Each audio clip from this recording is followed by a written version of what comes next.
Assalamualaikum warahmatullahi wabarakatuh. Jadi kami dari kelompok 6 akan mempresentasikan tentang korupsi dan upaya pemberantasannya dalam pandangan Islam. Sebelumnya, perkenalkan dulu nama saya Fiantika Yureka Putri dan teman-teman saya yaitu Gracia Anabella Santoso, Marnia Umar, dan Agustin Dwi Prastiwi. Jadi pengertian korupsi. Korupsi adalah penyalahgunaan jabatan, wewenang atau kekuasaan publik untuk keuntungan pribadi atau kelompok yang merugikan keuangan negara dan masyarakat. Berdasarkan UU Nomor 31 Tahun 1999, korupsi mencakup suap, gratifikasi, penggelapan, pemerasan, dan pembuatan curang yang melanggar hukum. Ini adalah kejahatan luar biasa. Lalu bentuk-bentuk korupsi yaitu yang pertama ada gulul atau penggelapan. Kata gulul berasal dari kata gulul secara bahasa adalah aksu syai wadasuhu fi mataihi atau mengambil sesuatu dalam menyembunyikannya dalam hartanya. Ibnu Hajar al-Asqalani mengartikannya dengan al-khianat fil maknam yang artinya yaitu pengkhianatan pada rampasan perang. Yang kedua yaitu riswah atau suap atau gratifikasi. Riswah adalah istilah Arab untuk suap, yaitu pemberian uang, barang, atau jasa kepada pejabat atau pihak berwenang untuk memenangkan perkara, mempengaruhi keputusan, atau membatalkan yang hak dan membenarkan yang batil. Praktik ini diharamkan dalam Islam dengan pelaku atau rashi, penerima atau murtashi, dan perantara raishi mendapat laknat dari Allah Subhanahu wa taala. Lalu yang ketiga ada sarikah atau pencurian. Sariku berasal dari bahasa Arab yang berarti mencuri. Termasuk dalam kategori mencuri adalah merampok, merampas, mencopet, dan memalak. Tindak pencurian merupakan salah satu bentuk dari tindak pidana korupsi karena pada hakikatnya korupsi adalah mencuri uang negara, uang perusahaan, uang organisasi, atau uang orang lain tanpa alasan yang jelas. Yang keempat yaitu khianah atau hianat atau kecurangan. Khianah atau hianat adalah perilaku curang, tidak jujur, atau melanggar amanah dan janji yang diberikan. Ini adalah kebalikan dari sifat amanah dan merupakan dosa besar dalam Islam yang mencakup ingkar janji, membongkar rahasia, serta tidak menunaikan kewajiban, baik kepada Allah, Rasul, maupun manusia. Hukum korupsi dalam pandangan Islam yaitu semua kejahatan yang berkaitan dengan tindak pidana korupsi merupakan dosa besar, karena dampak negatifnya bukan hanya bagi pelaku yang bersangkutan, tetapi juga menimpa pada bangsa dan negara. Dengan demikian, hukum bagi para koruptor disesuaikan dengan modus kejahatan yang dilakukan. Misalnya, korupsi dengan modus mencuri atau menggelapkan dari negara, maka baginya berlaku hukum potong tangan jika barang atau uang yang digelapkan sudah mencapai satu nisa pencurian, yaitu senilai 94 gram emas.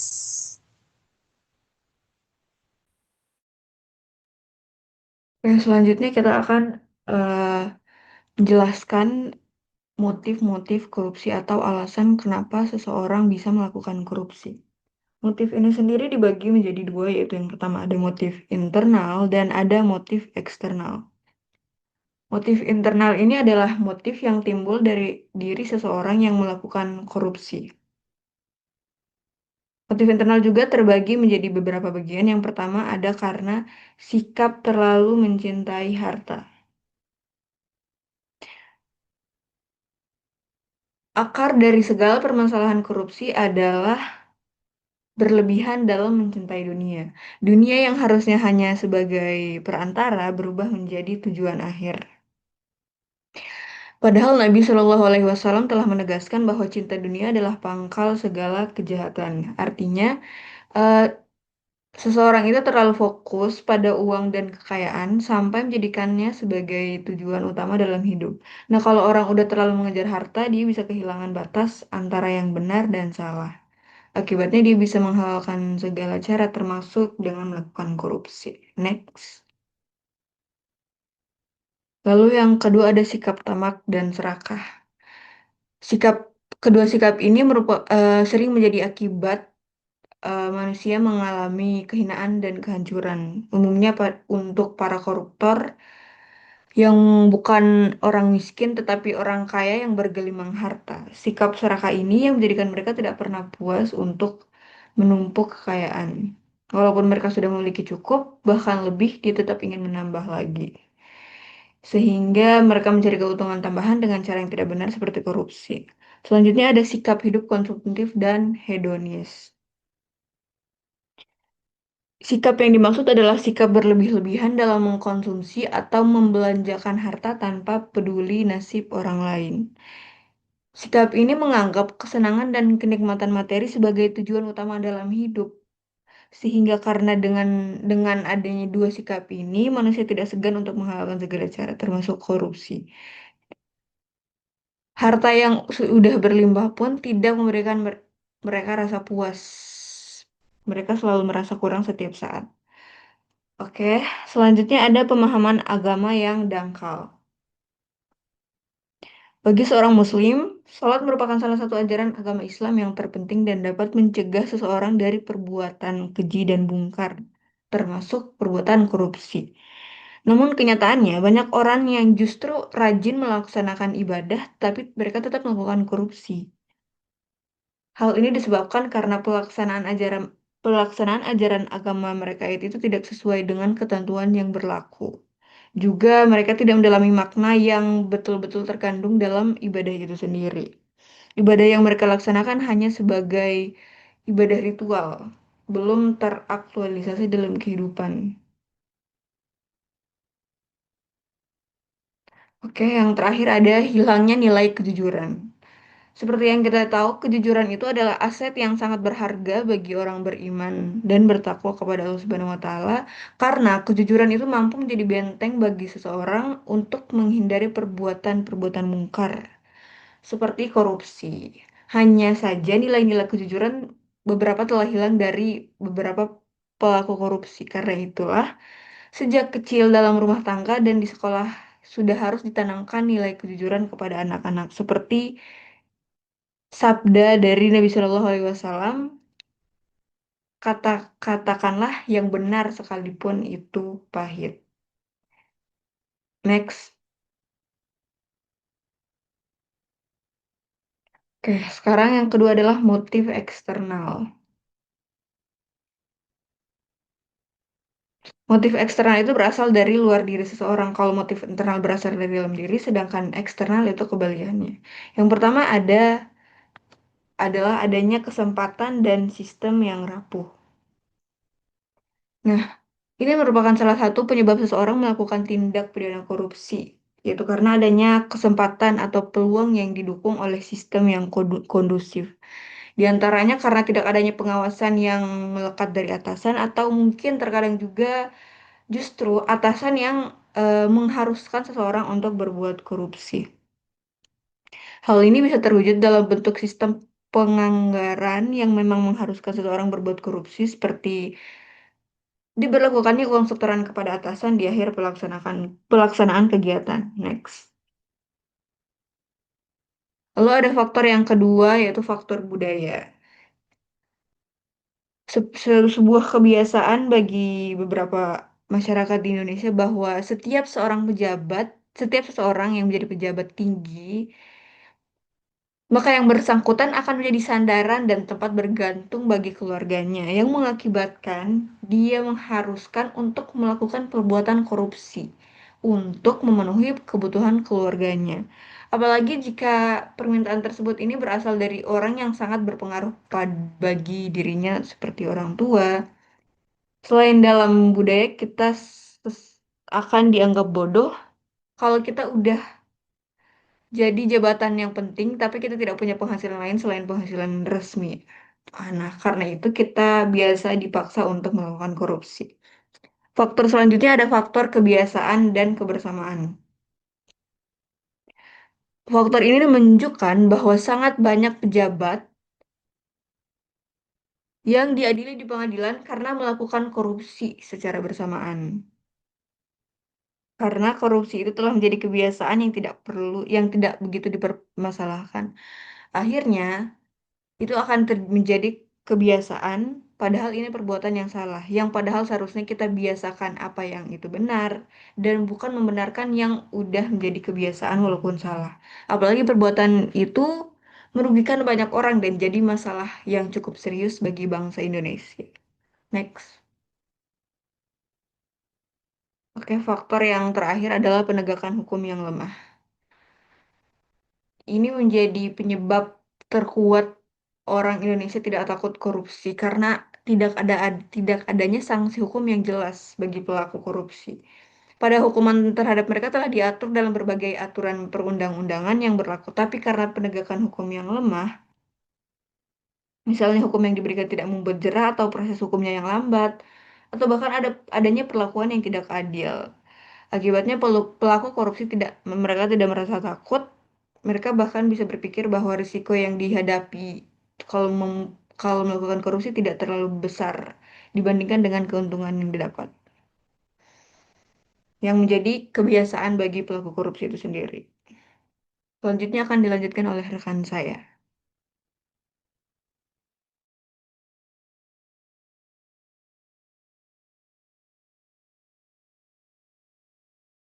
Tiwi, tiwi, tiwi.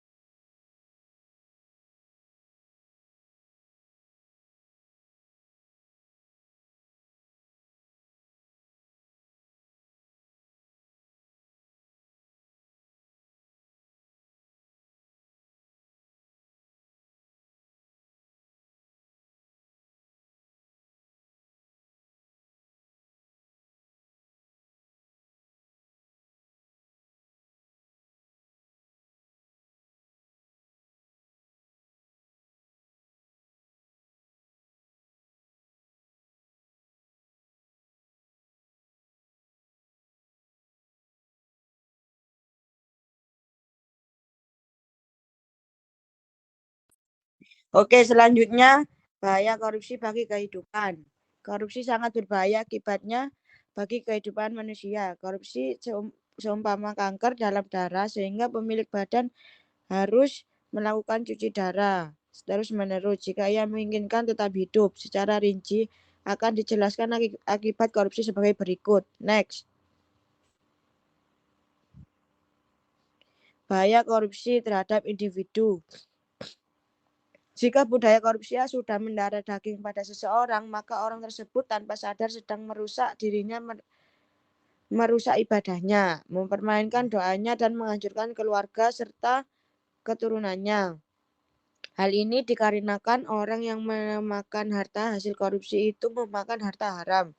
Padahal terdapat banyak efek negatif akibat dari memakan harta haram. Di antaranya, 1. Pelakunya akan masuk neraka. Kedua, pemakan barang haram tidak akan mencapai derajat takwa. Dan ketiga, orang yang makan makanan haram, kesadaran keberagamnya sempit. Dan yang keempat, pemakan harta haram tidak diterima amalnya dan ditolak doanya. Yang kedua, bahaya korupsi terhadap kehidupan generasi muda. Salah satu efek negatif yang paling berbahaya dari korupsi dalam jangka panjang adalah rusaknya generasi muda. Dalam masyarakat yang korupsi telah menjadi kebiasaan sehari-hari, anak-anak tumbuh menjadi pribadi antisosial. Selanjutnya, generasi muda akan menganggap bahwa korupsi sebagai hal biasa atau bahkan budaya mereka, sehingga pribadi mereka menjadi terbiasa dengan sifat tidak jujur dan tidak bertanggung jawab. Yang ketiga, bahaya korupsi terhadap kehidupan bermasyarakat. Jika korupsi telah membudaya dan menjadi kebiasaan sehari-hari dalam suatu masyarakat, maka ia akan menjadikan masyarakat tersebut sebagai masyarakat yang kacau. Fakta empiris hasil penelitian di banyak negara dan teori-teori ilmu sosial menunjukkan bahwa korupsi berpengaruh negatif terhadap rasa keadilan sosial dan kesetaraan sosial. Yang keempat, bahaya korupsi terhadap sistem politik. Kekuasaan politik yang dicapai dengan korupsi akan menghasilkan pemerintahan dan pemimpin masyarakat yang tidak legitimat atau sah di hadapan masyarakat. Hal ini menyebabkan masyarakat tidak akan percaya terhadap pemerintah dan pemimpin tersebut. Akibatnya masyarakat tidak akan patuh dan tunduk pada otoritas mereka atau alatas. Di samping itu, hal ini akan memicu terjadinya instabilitas sosial, politik, dan integritas sosial. Bahkan dalam banyak kasus, hal ini menyebabkan jatuhnya kekuasaan pemerintahan secara tidak hormat. Yang kelima, bahaya korupsi terhadap sistem birokrasi administrasi. Korupsi juga menyebabkan tidak efisiennya birokrasi dan meningkatnya biaya administrasi dalam birokrasi. Jika birokrasi telah dikuasai oleh korupsi dalam berbagai bentuknya, maka prinsip dasar birokrasi yang rasional, efisien, dan kualifikasi tidak akan pernah terlaksanakan. Kualitas layanan jelek dan mengecewakan publik. Hanya orang kaya yang mendapatkan layanan yang baik karena mereka mampu menyuap. Keadaan ini dapat menyebabkan meluasnya keresahan sosial, ketidaksetaraan sosial, dan selanjutnya mungkin kemarahan sosial yang menyebabkan jatuhnya para birokrat. Yang keenam, bahaya korupsi terhadap sistem perekonomian. Korupsi juga berdampak merusak bangsa jika sebuah proyek ekonomi syarat dengan korupsi atau penyuapan untuk kelulusan proyek, nepotisme dalam penunjukan pelaksanaan proyek, penggelapan dalam pelaksanaannya, dan bentuk-bentuk korupsi lain dalam proyek, maka pertumbuhan ekonomi yang diharapkan dari proyek tersebut tidak akan tercapai. Selanjutnya dilanjutkan dengan rekan saya. Untuk materi yang terakhir ada upaya menumbuh kembangkan budaya anti korupsi. Nah, itu dibagi menjadi dua. Yang pertama, menumbuhkan budaya anti mencontek dan plagiasi. Ada menghindari perilaku tidak jujur, membiasakan kejujuran sejak dini, menanamkan nilai integritas dalam belajar, tidak mencontek saat ujian atau tugas, menghargai karya sendiri dan orang lain, mengerjakan tugas secara mandiri. Yang kedua, memegang teguh amanah. Contohnya bersikap jujur dan dapat dipercaya, menjalankan tugas dengan tanggung jawab, menjaga kepercayaan dari orang lain, menepati janji dan komitmen, disiplin dalam menjalankan kewajiban, bertanggung jawab atas setiap tindakan.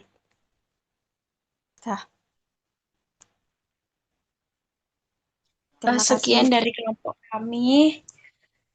Mohon maaf atas kurang lebihnya. Wassalamualaikum warahmatullahi wabarakatuh.